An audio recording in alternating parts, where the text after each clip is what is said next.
introduce our speakers for the evening. Many of you remember Paul Fournier, who was a kid who grew up, and he's been teaching in China for 2 years. And Mary Ellen went to visit him. Mary Ellen, of course, being a retired teacher and a good friend of the museum. And I think she brought her husband, I can't think of his name. But so we're going to have our program tonight, God willing and technology willing, on George and Mary Ellen Fournier's trip to China. And here we have Mary Ellen and George.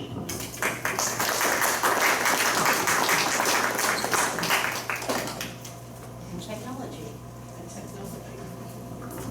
Thank you, Sarah.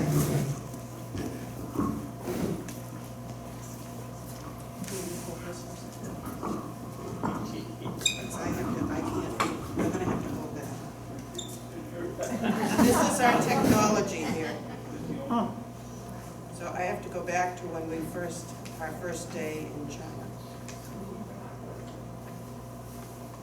I hope I'm not making anybody dizzy. No. All right. There we are on the plane. And so George and I kind of looked at one another and said, well, here we go. 14 hours later, we ended up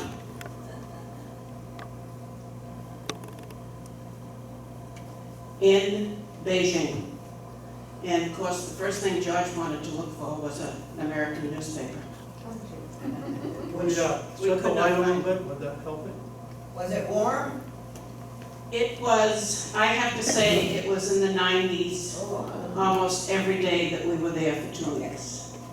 I would have to say it was hotter there than it was in Florida in the summer, if you can imagine that.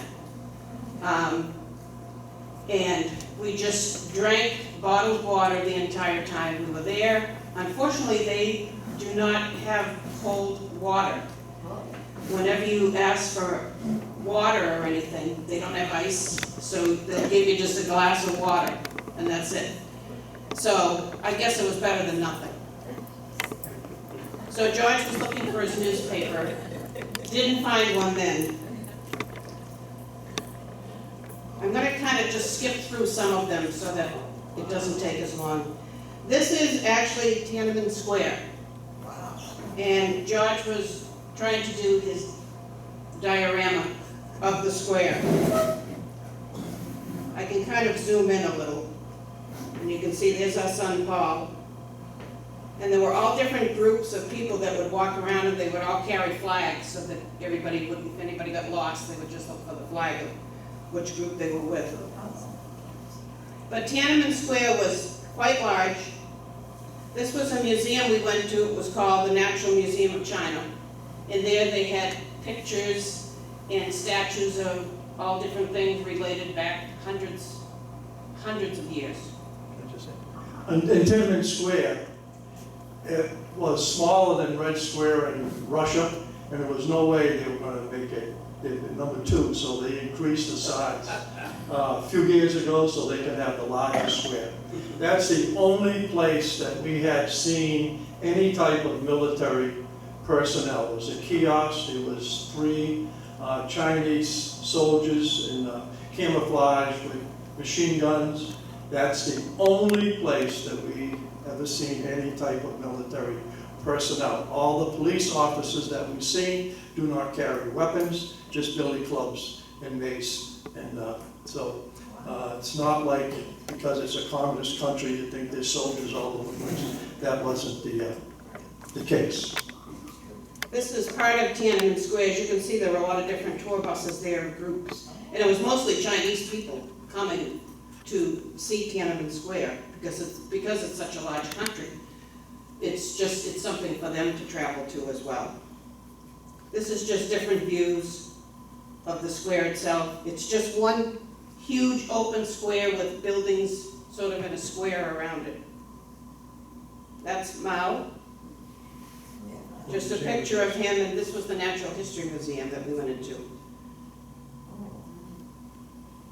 And this is the Forbidden City. All of the buildings in the Forbidden City were just about the same as the one you see there. and there must have been 15 of them, just one after the next, after the next. And these were used by the emperors during whatever dynasty they were in.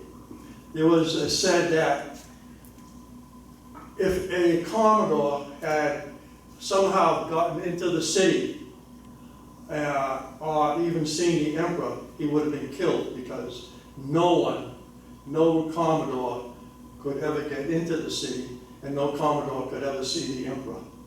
That's what I read in history. This is looking from the Forbidden City back out onto Tiananmen Square. So as you can see how large it is, I'm just kind of zooming in on my phone to give you an idea of how large it was. It was just a little foggy that day, or smoggy that day. I have to say, the whole time we were there, they say Beijing is probably the most polluted city in China, but we never had to wear any masks any of the time that we were there. Again, these are a lot of the buildings in the Forbidden City. This is again looking out on Tiananmen Square.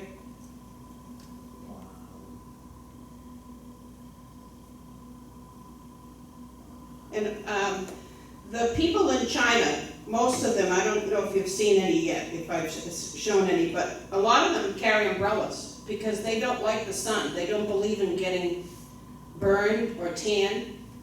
All of them, their skin is white, so they all walk around with umbrellas.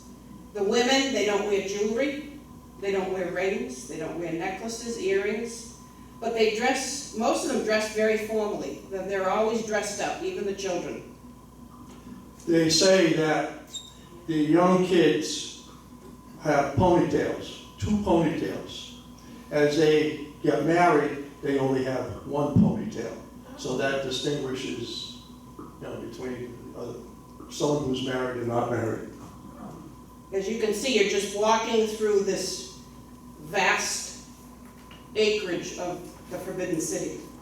If you look beyond, there's 15. You see one and you go, there's another, there's another, there's another. It's just, I think it's the whole size of Auburn. It's just massive. Just all the roofs of the buildings. This was at the end of the Forbidden City. They just sort of had a rock wall there. And then I just took some pictures of some of the different interesting vehicles that they used to transport things In the old around. days, there were rickshaws. Now they're motorized bicycles. Really? And sometimes you'll see them, if I can zoom in a little, sometimes you'll see them with a flatbed on the back, and they might be carrying 10 or 15 boxes of things that are overflowing on the sides, just delivering them to stores, restaurants, whatever. That's just how they transport things. There's no refrigeration, nothing like that. Nothing like what we have here. This was just a few pictures of the hotel we stayed in.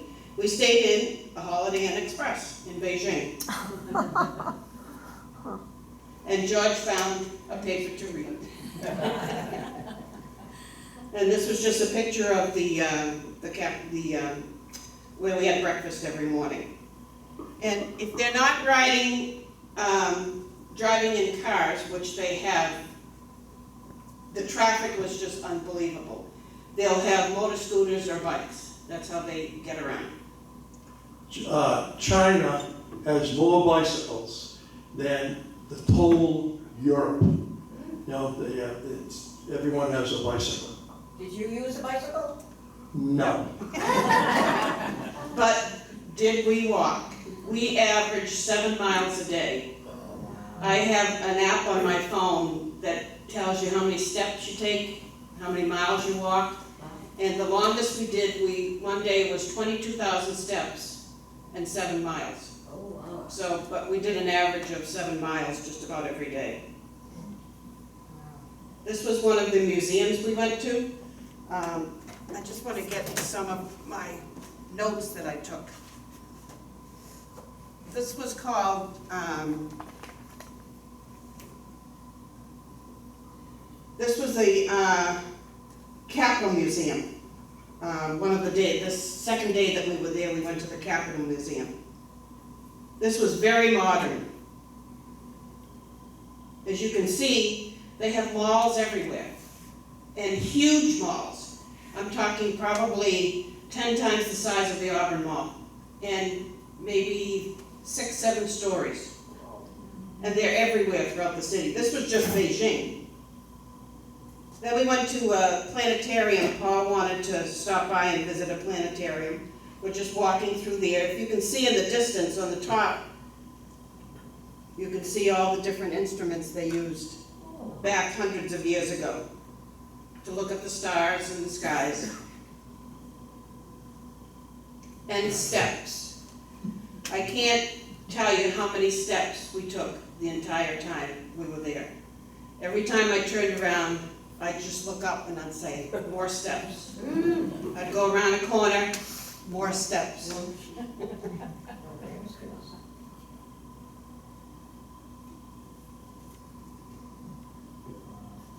There's some steps. More steps. Tall buildings everywhere. This was one of the malls we went into. We went here for lunch. And this was a restaurant we went to. And this gentleman, when we walked into the restaurant, my son Paul had a Patriots hat on.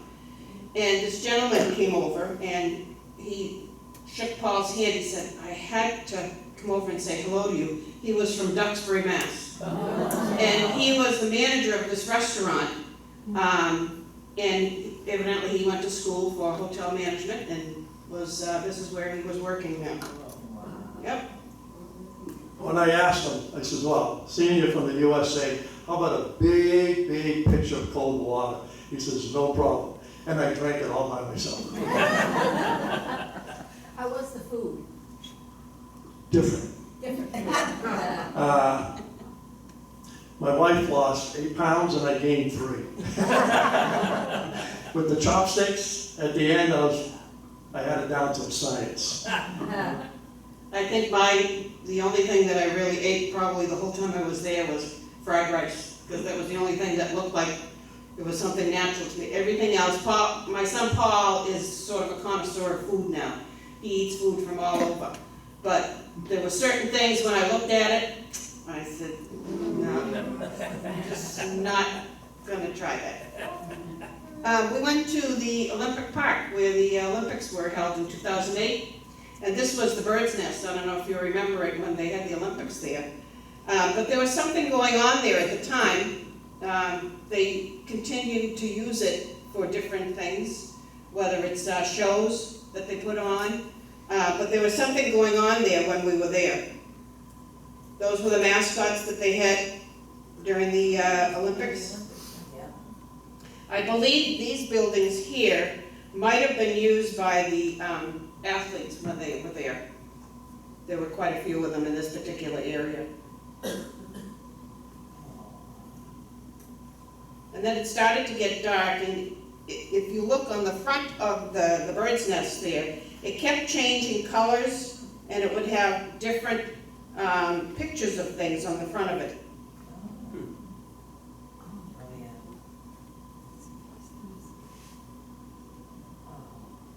And this was they called it the water cube. This is where all the swimming took place during the Olympics. And this was right across from the bird's nest. And then all along this walkway here was just other venues that they had. And you just would walk down here to see the different things that happened during the Olympics at that time.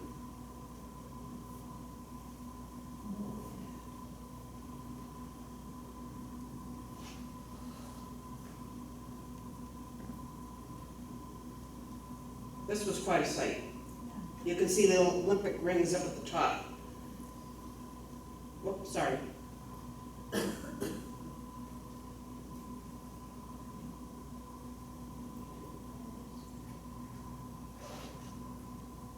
I just want to go back to the Olympics for a second. In 2004, when it was in Athens, Greece, it cost $4 $6 billion to put the Olympics on. In China in 2008, they spent $40 billion. And that square was massive, and it's still a big, big attraction for people to go and visit. On Friday, we arrived on Tuesday. On Friday of that week was our trip to the Great Wall. We took a private taxi, I guess tour you would call it. It was a Chinese gentleman, and he was our guide, and he drove us. It was a sort of a double tour. We went to the Ming tombs, they were called, and it was an area where some of the emperors were buried, and they were buried in pagodas were erected over where their burial sites were. There's only one that's open to the public where you can go in and see. But you'll see in some of the pictures, you'll see some of the pagodas where the other emperors were buried. And you can see here that this is in English. A lot of the places that we went to, some of the stuff was in Chinese, obviously, and then a lot was in English so that you would be able to read it. This is walking into the Ming tombs. And those emperors, anywhere from 4,000 to 7,000 years old. This is a map of this particular tomb that we went into. If you look up at the top of the mountain there, you can even see a pagoda at the top of the mountain. So that's another burial site of one of the emperors.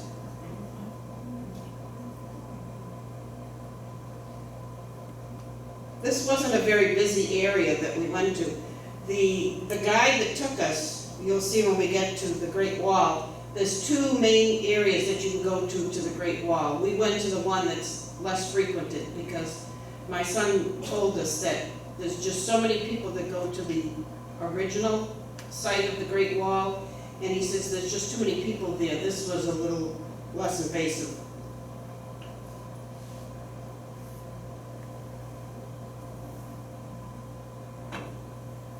This was just a map showing all the different areas where the emperors were buried.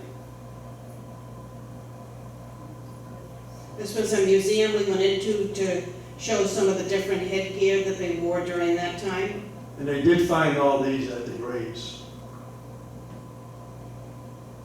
As you can see, there's a couple of pagodas there showing other sites where other emperors were buried. There's the one up at the top of the hill there. And when you went into the area where the emperors were, they had, it was called the coffin bed, and people would just throw money in there. And evidently they would use it. They would use it just to sort of fund the place. These were some of the tombs. This was the emperor and two of his wives. And this was the emperor's throne where he would sit. There's Paul and George. Everything looks so clean. Where were the people that did all the cleaning? Spotless. You didn't see them. Yeah. You very rarely saw, but everything was clean there. Yeah. Even the streets, when you're driving down the streets. And they have, as George was saying, they have flowers planted all along the streets. Beautiful flowers in little pots, all planted along the streets.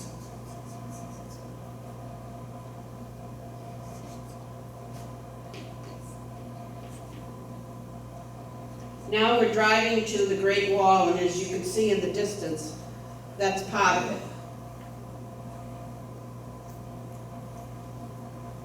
Here's another picture of it that you can see.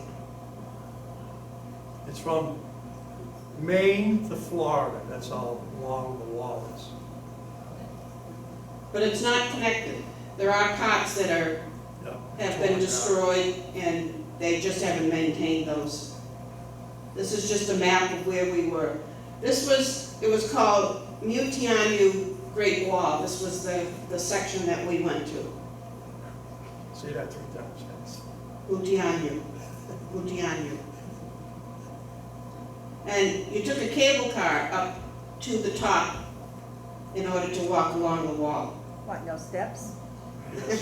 Well, there were steps. I know. In fact, we took a bus from where you bought the tickets, and the bus brought you to this area, and then when we got to the area, we started to walk, and then when we came around a corner, it was a hill like this. No steps, just a hill. And I thought, I just shook my head. And then when we got to the top of that, there was a building where you had to go in to get the cable car, and there were steps to go into that. And this is going up on the cable car. Now we're at the top. And as you can see, there's gates. They call these buildings right here gates. Oh, sorry. Come and jumped.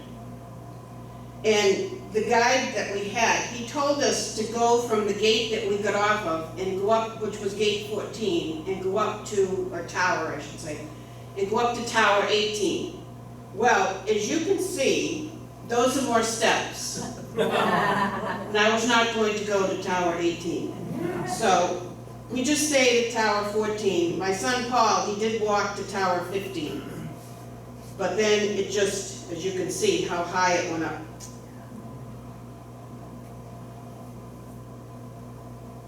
And it's again, it's an English national tourist attraction of Mutianya Great Wall.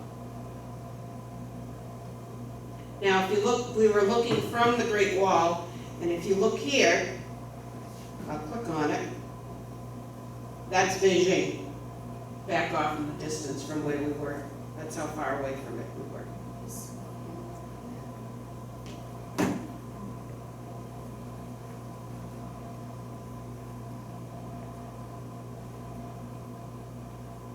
And this is walking along the Great Wall. That was pretty impressive, to be able to be there and just to do that.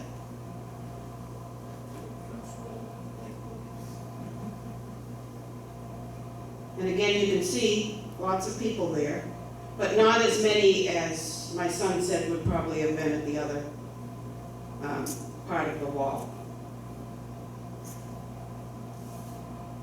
And now we're coming down in the cable car.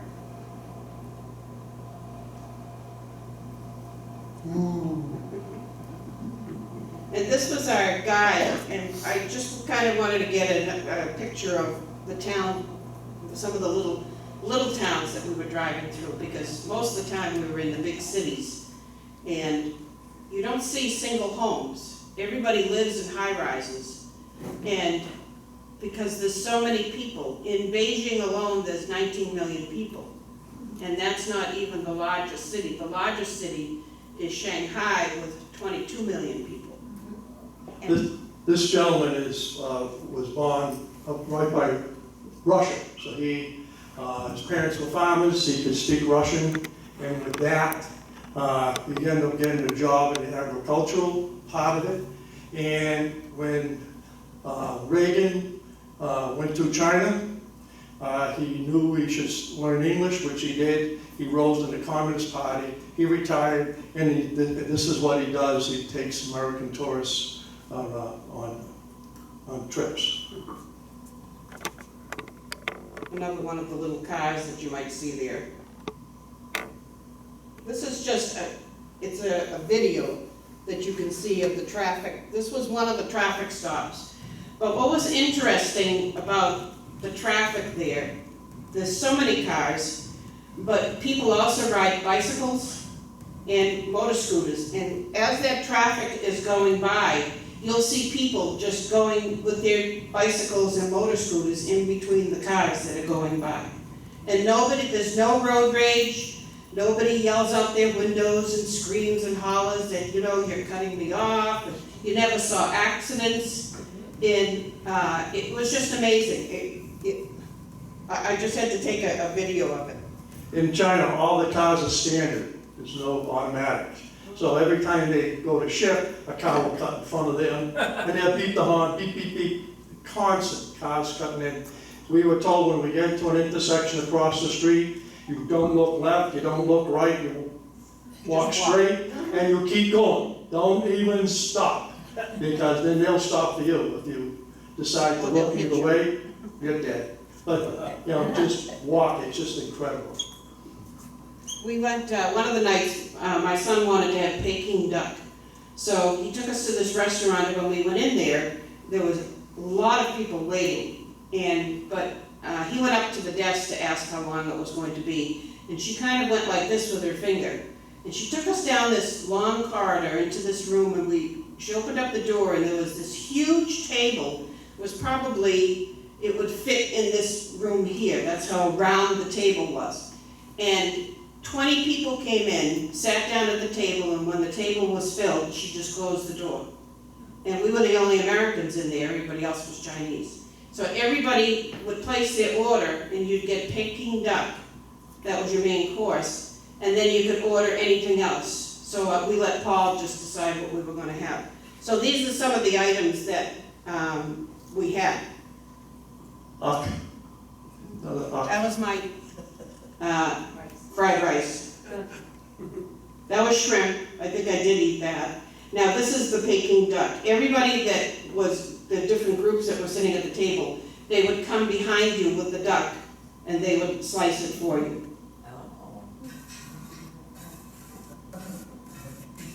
It was very precise how they did it and how they arranged it on the plate for you. It was very tasty.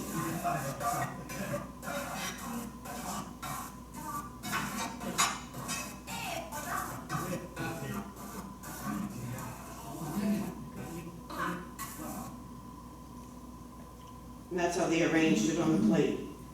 And then they gave you these little wraps, that other things that you would order, you could wrap them up and eat them.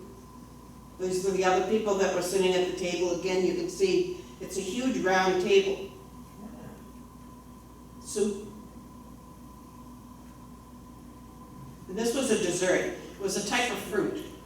And then you would cut it open and that was the inside. So you don't eat the outside. This square was called, I had to write it down here, it was Wang Fujing Square. It reminded me of Times Square in New York City, but much bigger and much more people. Another mall. And this was, believe it or not, this is how they would serve some of the food to you on sticks. These were actually, they were seahorses Yeah. and crickets. Crickets. I just had to take a picture of it. Not that I would eat it, and then you can see them on display there. Nothing's refrigerated, there's no refrigeration in any of these places. This is coming back from this particular square. This is going by the Forbidden City at night. I just thought it was pretty with the lights on it. There we are, that was when we were up at the Great Wall.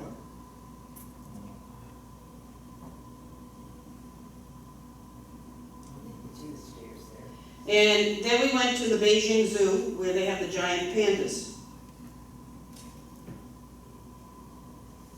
This was just a pretty bird that I took a picture of. There's one of the pandas. They were in an enclosed area because it was so hot they didn't have them outside. So this was a glass enclosed area. As you can see, surrounded by their bamboo.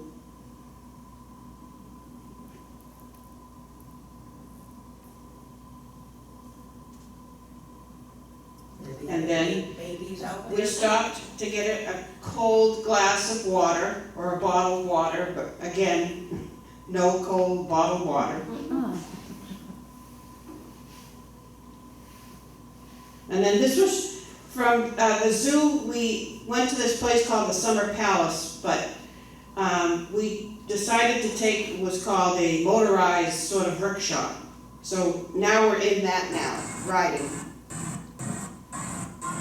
I don't know why it's choppy like that, it shouldn't be.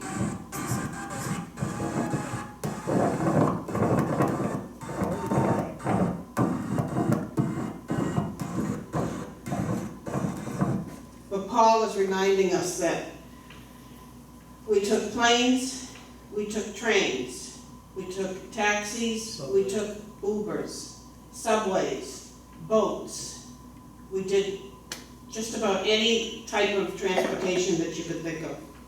This was the summer palace where some of the emperors would go just for maybe a week out of the whole year. Lots of people here. As you can see, the umbrellas, again, they don't like being in the sun. These were little paddle boats that you could rent and go out on this lake that was there. This was the summer palace itself. There's a better view when we're out on the boat that we took. There's another picture of it there. This was one of the boat rides that we took.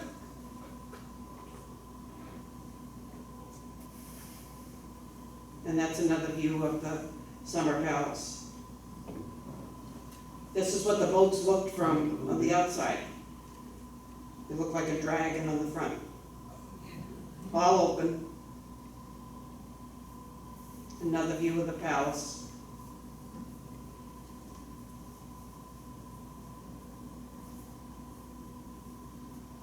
This was a boat, replica of a boat, but it was made out of stone. That was just a pretty picture I got of looking at the mountains in the distance. These are some of the high rises where the people live. And now we're taking a taxi. We're going to the train station to take a train ride to this next city that we're going to, which was Xi'an. It's spelled Xi''An. And it was about a 5-hour ride on the train. And that 5-hour ride was like from Boston to Washington, D.C., and they estimated it was doing 165 miles an hour. Oh.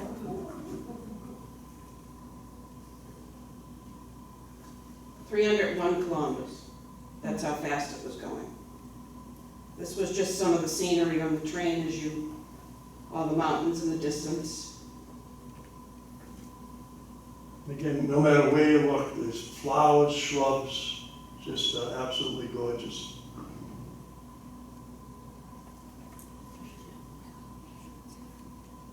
Not too clear. This was the next hotel we went to. This was in Xi'an, and this was sort of like the lobby of the hotel. The hotel rooms were on the side there. This was our room. And again, everything was reasonable. I think one of the hotels you'll see at the end, I think it was $40 a night. I mean, that's how reasonable everything was there.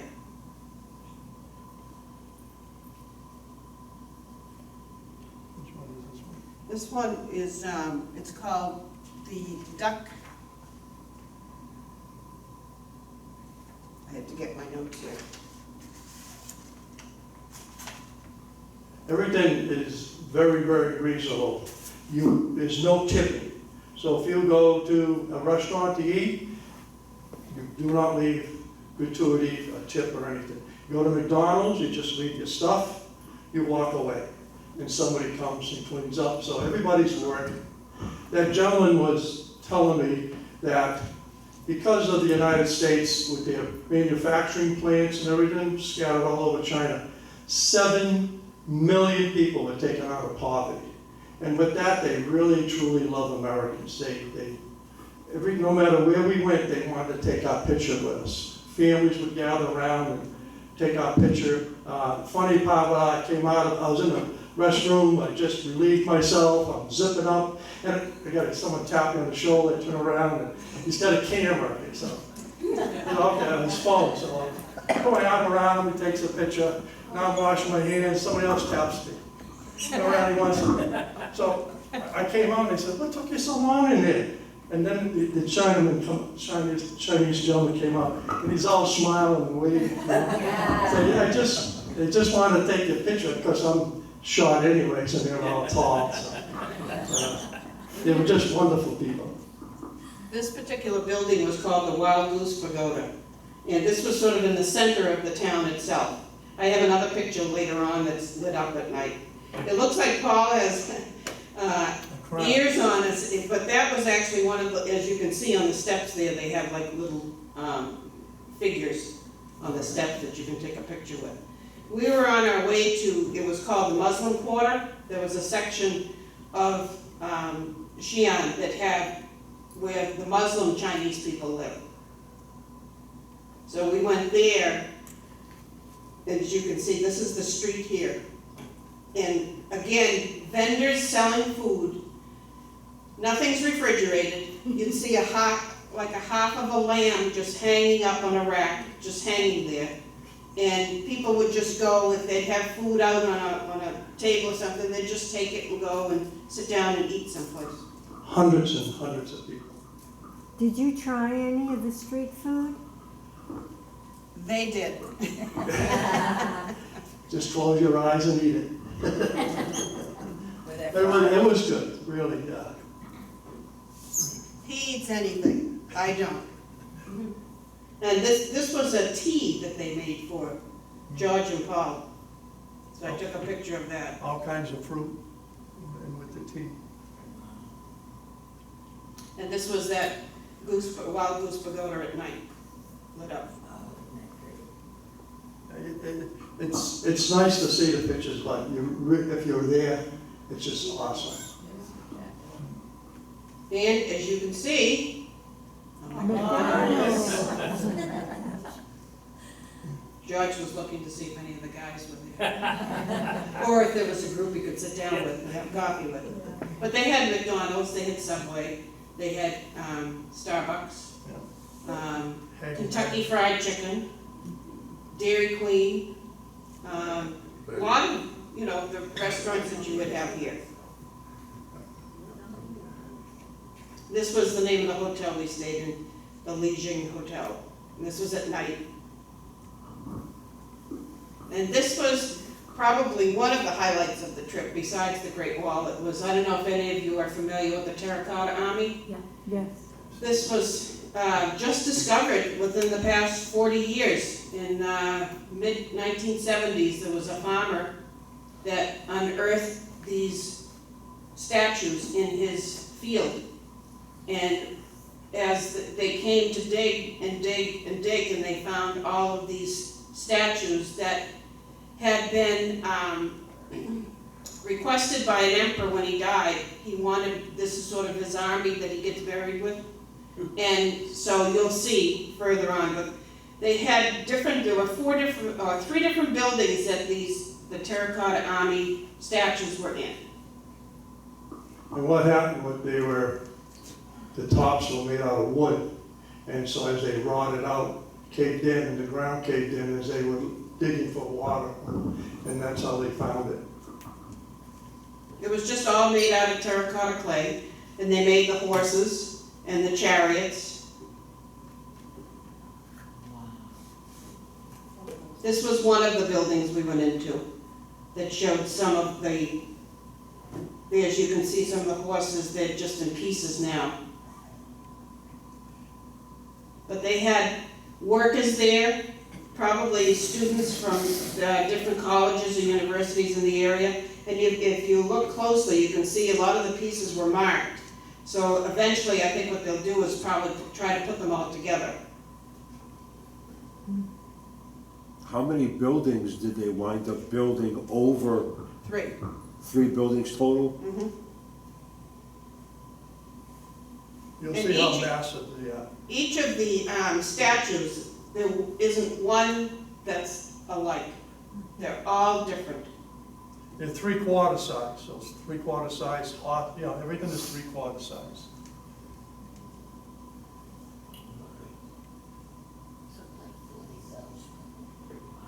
And look how deep it is. This was the main building that we went into, and we came in through the back area. All these statues that you see here, this area was blocked off because what I think they're doing is trying to restore these. So you couldn't walk in this particular area. Now we're coming up near the front, and you can see how they're all lined up.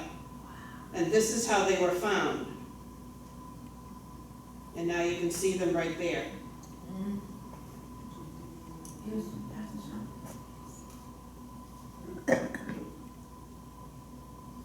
And they were all dug out by hand.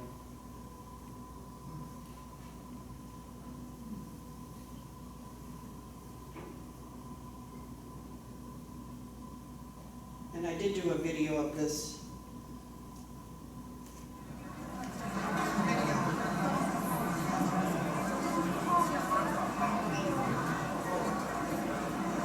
It's all lined up all the way to the end. All these soldiers.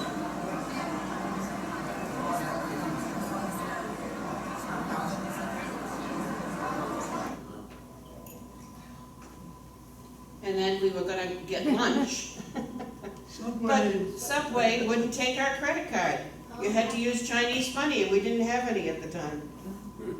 So we found a McDonald's and went there instead. And there again, you see people with the umbrellas walking. But this was leaving the Terracotta Army, so if you wanted to have your picture taken as one of the Army, you could stand behind these with your head. This was just the town that this particular area was in. I just wanted to take a picture of this because as you can see, there was a Walmart Supercenter there. We didn't go there though. We did find a store in Beijing, it was called Wu-Mart. And I think it was W-U-M-A-R-T. And we went into it and it was basically sort of like a Walmart. But when you went in the store, you checked out upstairs on the second floor. And then you came down an escalator with your bags or whatever. It was kind of a weird setup, how they did it. This was another goose pagoda, but it was under construction at the time. They were sort of renovating it.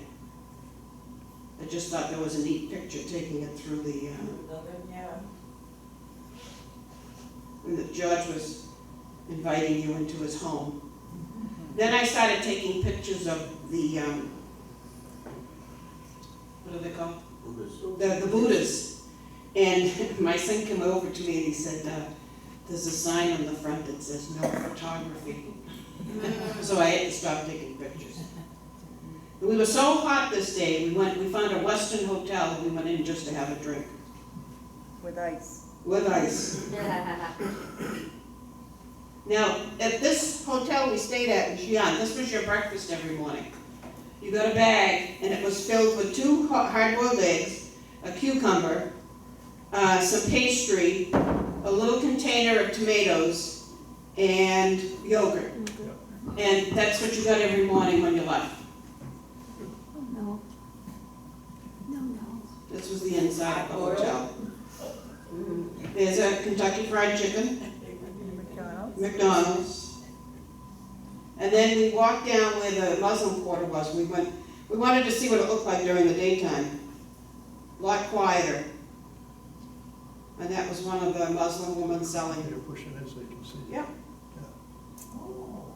Yeah. And you can see the food that she has there in the cases. What is that? Do you know what it is? I'm not sure what it was. I wasn't really interested in it.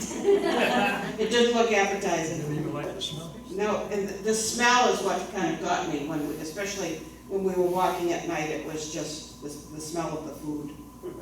But I had to take a picture because this is our car that we have. We have a Ford Fusion, and they have Fords over there. They have Chevys. They have Buicks, but they have Chinese names on them. So as you can see, even though it's a Ford Fusion, but they have the Chinese name on it, and not the Ford Fusion. They have one license plate for the whole country of China. The only difference is the first 2, The symbol in the front. the symbol in the first letter will tell you from what district, but they don't have like California and New Hampshire. It's just one license plate for the whole country of China. And they're only on one time system, so the whole country. But it's One amazing time they zone. have One time zone. English letters in their license plates. What's that? They have English letters in their Yeah, license yeah, plates everything is versus in Chinese English. letters. Yeah. And we were walking to our hotel, and I just had to take a picture because they just opened up a Disney in Shanghai this past year. Week before we got there. Yep. Unfortunately, we didn't get to go. We went to a circus one night in Shanghai. I couldn't take pictures, but it was more like a Cirque du Soleil type of circus. No animals. Incredible. And this was our breakfast buffet every morning at the hotel we were at. There was, without a doubt, 20, but none of the food is hot. Everything is cold. Your eggs are cold, everything is cold, nothing is hot. So they like corn on the cob, Little hot dog, little hot dogs, rice, all kinds of, noodles, all kinds of noodles. fried rice, regular rice. They did have toast, eggs, so that's basically what I would have in the morning. This was one of the subways, we took the metro everywhere, and you had to walk, again, long distances to get to the subway. And in this particular part of the subway, if you look, there are all little vendors here, and they're all selling something different. And it's actually a 12 by 8, 12 feet by 8, and there's 64 vendors. Just in this area. And they'd be selling anything, shirts, pocketbooks, telephones. And the next place we went to, this was called the Shanghai Urban Planning Exhibition Hall.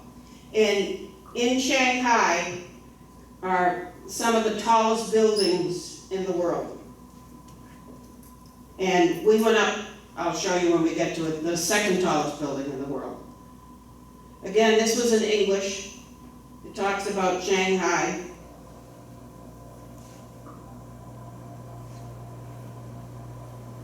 They had an art exhibit going on at the, in this particular building, so I just took some pictures of that. This was a display that they had, and it showed the entire city of Shanghai.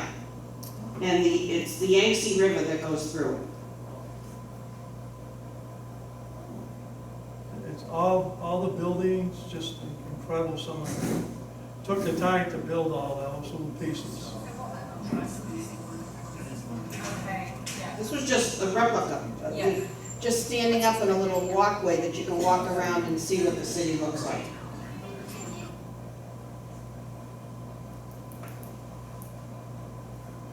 And this was, they dimmed it at night so you can see what it looks like at night. You can see, so this is one of the main highway roads coming through the city. That's Paul You talking. can see along it are all these tall buildings. Saying we have People's Highway? Where he teaches is about an hour south of Shanghai, so usually on the weekends he goes up to Shanghai and spends the weekend up there. He's made a lot of friends since he's been over there. So he goes up and just spends the weekend up there $2.75 or something like that to go. to take the bus or the train.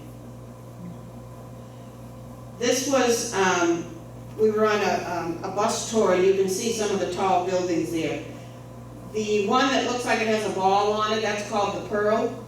And then the one to the right of that, that's the tallest one that you see there, that's called the Shanghai Tower. That's the one that we went up. And that is the second tallest building in the world. The first is the one that's in Dubai. The one that's to the left of it is called the Financial Tower.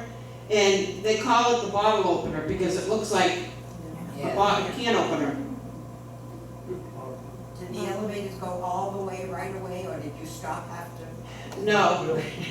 When I get to that, I'll tell you about that. It was stairs. No more stairs.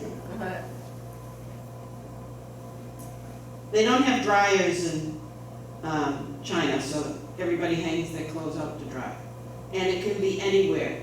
It can be in front of it. If you live above a grocery store, they'll have a rack in the front of the grocery store on the sidewalk, and you just go down there and hang your clothes out to dry.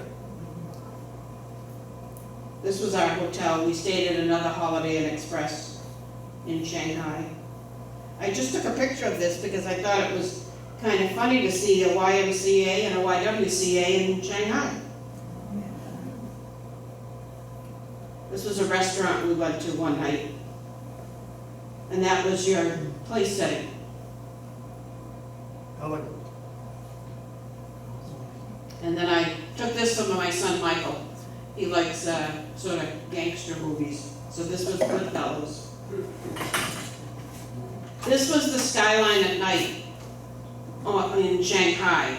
It's called the Bund, which is the area around the water there, the river, that separates one side of the Shanghai from the other where the tall buildings were. And this was just a video I took.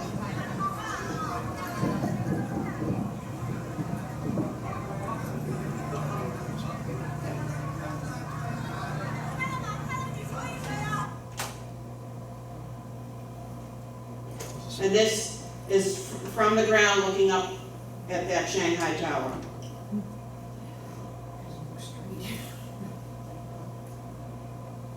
And that just told some of the information about, when you go home, look it up on your computer if you can, just Google Shanghai Tower, and it'll tell you all the important facts about it, because it's not even open yet to the public, because they're gonna have hotels, a hotel, apartments, condos, restaurant. This was up at the top. We were in the observation deck right now, looking down at the Yangtze River, and you can see this building right next to it is the one that we call the can opener.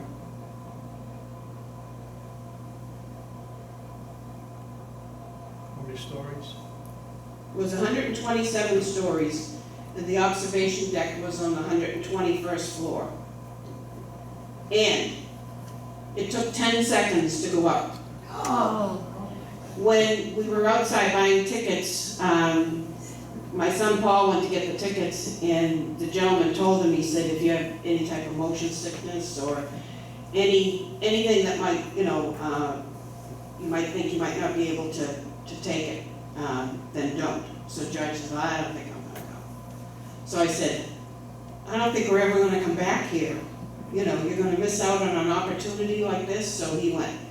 The only thing I can say is that when we got to the top, it was like landing in an airplane, your ears were popping. And that was it. I didn't have any motion, or anything that would bother me, and usually that would. This was, they had like a little cafe at the top of the observation deck. And that was when we left, just taking another picture of it. We took a boat from one side to the other side of the river. And then this was a garden we went into, just walked around this particular yew garden. Sort of looked like ancient, Those are colorful lines. well, actually, this was the American flag was the U.S. Embassy in Shanghai. And my son said, I'm gonna take you to a restaurant that you're familiar with, that you used to go to when we were in Florida, and I couldn't think of what restaurant he was gonna take us to. It was Hooters. So they have a Hooters in Shanghai. And we told the waitress that we happened to go to the original Hooters, which was in Clearwater, Florida. That's where the first Hooters was. And this was one of the bus tours that we took.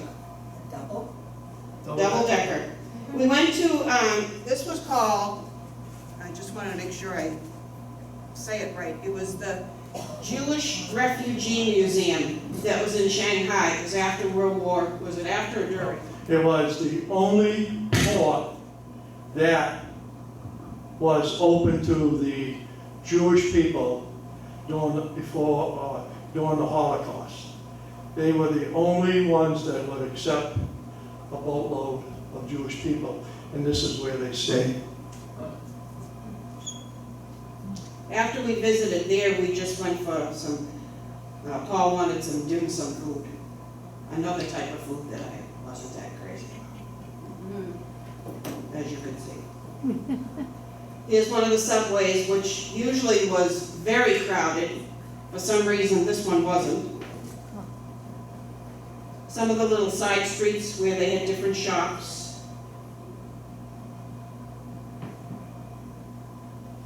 Again, our hotel. And now we're taking the train to this next city, which was called Hangzhou. And this is where they had the G20 summit. Was it a month ago? Or the end of August, I believe. President Obama went with some of the leaders. This is where they had it in this particular city. This was probably my favorite city of all of them.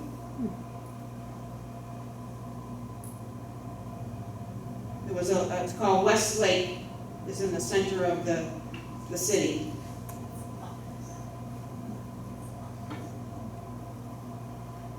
One of the boat tours we took, another boat ride. George had his Hooters shirt on. Just walking around the park.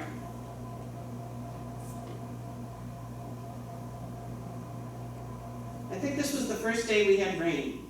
We didn't have any rain the whole time until we went to the city.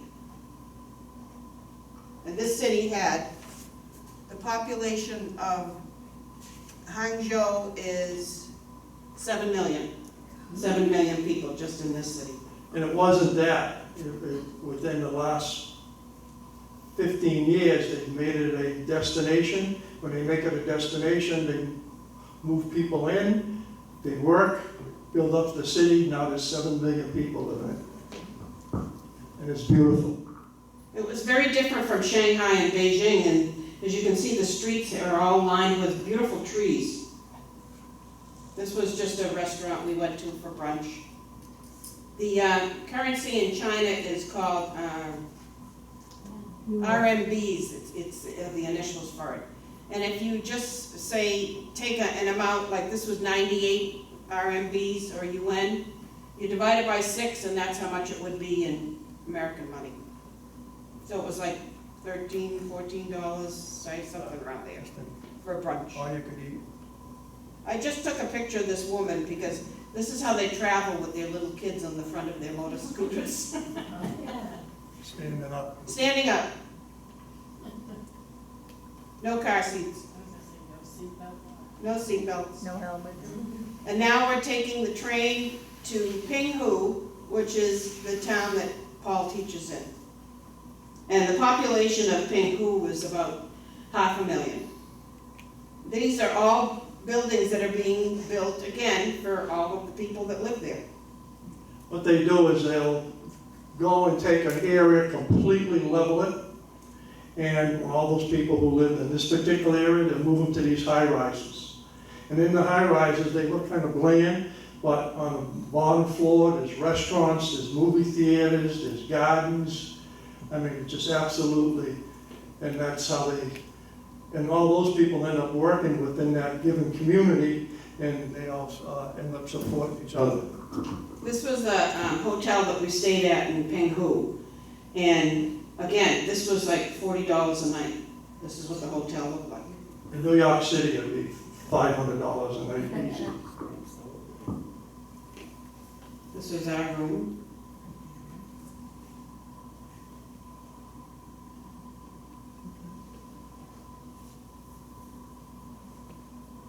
This was the front of the hotel. It was called Sun Lake Hotel. And then now we're on a bus. We're going to Paul's school.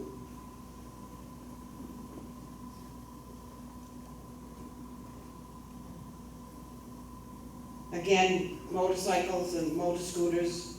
This was a Japanese restaurant he took us to in Pinghu. And I have to say, out of all the meals I had in China, this was the best. Japanese food. And this gentleman obviously is from Japan, and he doesn't speak any English, but it's just a bar that you stand in. There were no chairs, nothing. And he cooks all his food right there for you. These were the different meals he prepares right there. It was delicious. We had fish, chicken, and I think it was pork. And then he made like a fajita for us. And the name of the restaurant was the Monkey King. This was again the hotel we stayed at. This was where we had breakfast in the morning. These are the grounds on the outside. So splendid looking. And again, you can see how clean it is.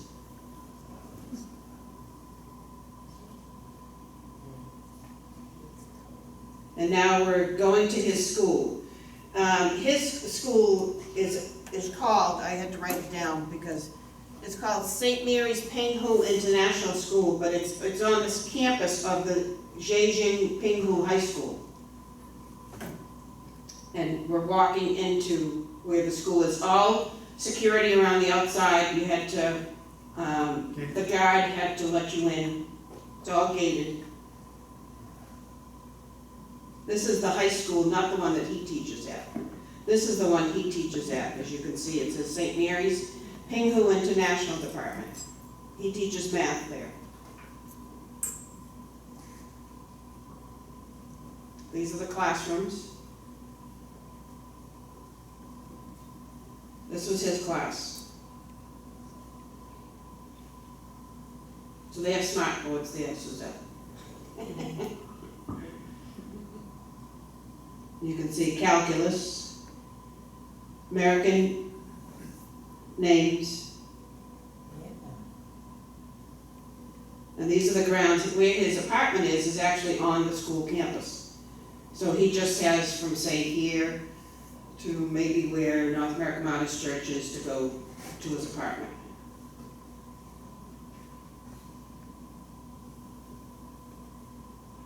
And this is his apartment. And it was provided by the school, a living area, and his bedroom. Here's like a little porch office bedroom. His kitchen.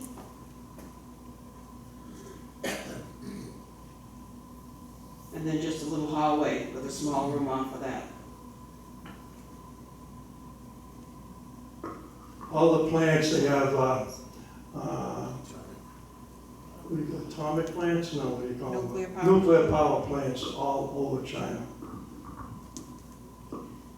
Now we're taking, we took a train, no, we took they actually drove us from his school back to Shanghai, because we were gonna stay there one more night and then fly to Beijing before we flew home. So now we're back in Shanghai, and this was a different hotel than the one we stayed at the first time. This was the restaurant. This was our last night. These were nachos that we had to eat. And George had a hamburger with an egg on it. And then this was our dessert. He had a banana split, and I had like an apple pie with ice cream. And this was this hotel. This was probably another like $40 a night or something. And that was Shanghai at night again. This was a different area than where we stayed. This was called the Dorset Shanghai. Now we're taking a train from Shanghai to the airport. And we took, it's called the maglev train, and it's the fastest train in the world. It's on magnets. So you have a magnet that's on the train and a magnet that's on the platform there. And it just sort of glides along, doesn't even touch. You can have a cold drink and it doesn't even shake. And that was going about 300 miles an hour. That's amazing. Now I took this picture because if I can zoom in, right there, if you can see way off in the distance, there's like a couple of different towers. Disney World. That's Disney World. That was the closest I got to it. Another trip. Another trip. Yeah. Florida. And that is the maglev train. That was the front of it. And that was our trip.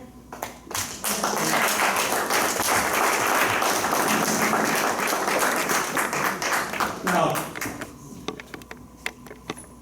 I have to tell a story. I had met this gentleman who went to Shanghai for a business trip, and he was telling me that he does not like Chinese food. So when we got to the hotel, he kind of asked the concierge, "Can you tell me if there's any place that has American food?" And he goes, "Hey, they just opened up, not too far from here, a pizza place. You know, that I can give you the card, and you can order a pizza, and they'll deliver it to your room." He said, "That sounds great." So he's unpacking, he calls and orders a pizza, and 30 minutes later, the door knocks, and there's the delivery gentleman, and he hands him his pizza. He opens it up, and he started sneezing like crazy. He goes, "Wow," he says, what kind of pizza did you give me? He said, just what you order, pepper only. That's my joke.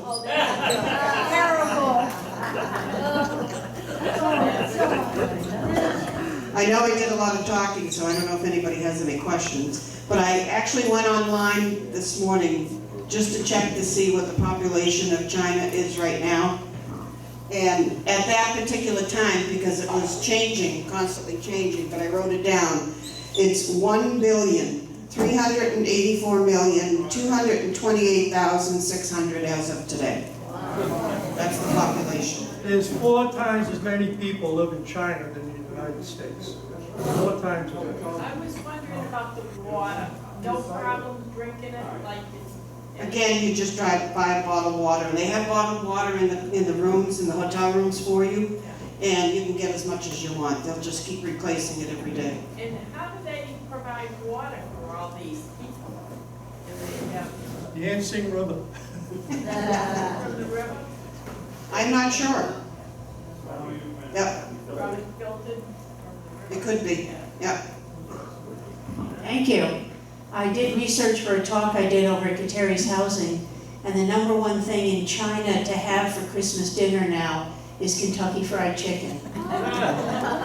Make sure it's chicken. Yeah, make sure it's chicken. So last call for the 50-50.